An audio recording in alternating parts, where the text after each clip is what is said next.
اعوذ باللہ من الشیطان الرجیم بسم اللہ الرحمن الرحیم اللہم صلی علی محمد و آل محمد وعجل فرج آل محمد۔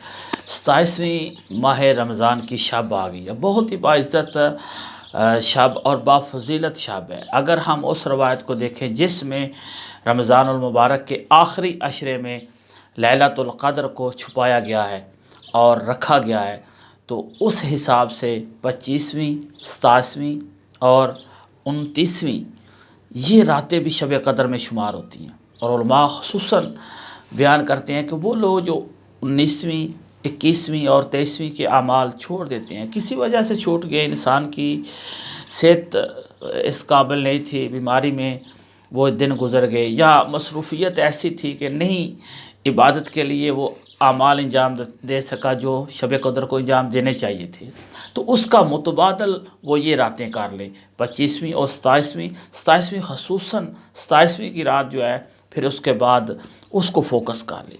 اور علماء کا بڑا مجرب اور آزمایا ہوا عمل ان لوگوں کے لیے جن کے پاس تنگ دستی کی شکایت ہے، گھر میں فاقہ کشی ہے اور رزق کی تنگی کی شکایت رہتی ہے، ان کے لیے یہ عمل ہے۔ زیارت امام حسین علیہ السلام کو پڑھنا، زیارت امام حسین علیہ السلام پڑھنے کے بعد 11 مرتبہ سورہ واقعہ کی تلاوت کرنی ہے۔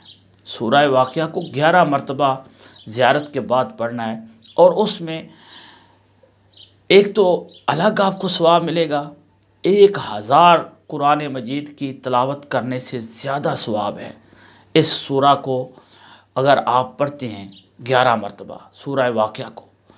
اس کے بعد آپ سر سجدے میں رکھ کر جو بھی آپ کی دعا ہو، طلب ہو، خصوصاً اگر تنگ دستی کے لیے تو یہ مجرب عمل ہے، باقی حاجات بھی اگر آپ کی ہیں تو وہ بھی آپ طلب کریں۔ ایک تو شب بعظمت ہے، دوسرا یہ سورہ بعظمت ہے، یہ قرآن کا وہ سورہ ہے جس میں اللہ نے پوری مخلوق کے تمام اعمال کا، جزا کا اور سزا کا ذکر کیا ہے۔ پوری مخلوق کو اللہ نے 3 حصوں میں تقسیم کیا ہے۔ آپ ترجمے کے ساتھ، فہم کے ساتھ پڑھ کے دیکھیے گا۔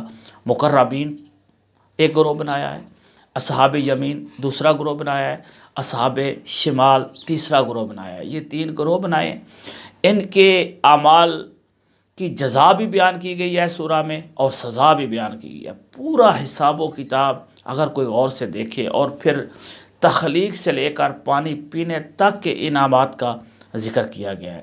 11 مرتبہ ضرور پڑھیں، آپ کی جتنی بھی تنگ دستی ہوئی پورا سال رزق کی فراوانی رہے گی۔ والسلام علیکم ورحمۃ اللہ۔